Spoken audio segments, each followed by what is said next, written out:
Hi, I'm Olivia, and my passion began over 100 years ago.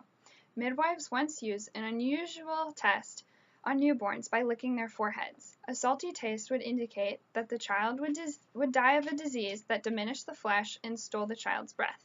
But what was this strange disease? Cystic fibrosis, or CF, is an autosomal recessive systemic disease that has many possible mutations on chromosome 7. CF affects 1 in 2,500 children that receive a recessive gene from each parent. Currently, more than 1,800 mutations have been identified, the most common one being the F508 deletion. A majority of these mutations involve the cystic fibrosis transmembrane conductance regulator gene. The gene is responsible for producing functional CFTR proteins, which direct chloride and water transport across cell membranes.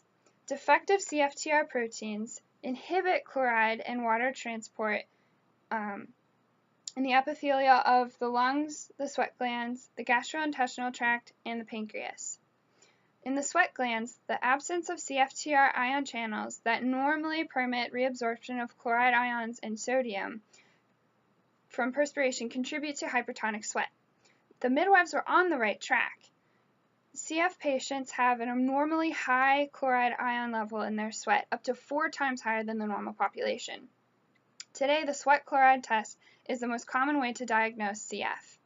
In the lungs, inadequate transport of the ions results in dehydrated and viscous mucus that block airways, decrease ciliary function, and trap pathogens. Over time, the buildup of mucus and the frequency of infections lead to decreased respiratory function. The most common cause of death in the CF population is respiratory failure. In the digestive tract, mucus is secreted, whereas chloride ions and other fluids are not. The thickened mucus obstructs the intestines and the pancreatic ducts. The pancreas secretes digestive enzymes that break down sugars, proteins, and fats. Without access to those enzymes, vital nutrients pass right through the body without first being absorbed.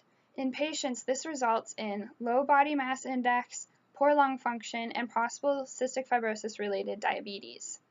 The progression of treatment over the last 7 decades has prolonged the lives of those with CF to 38 years and counting.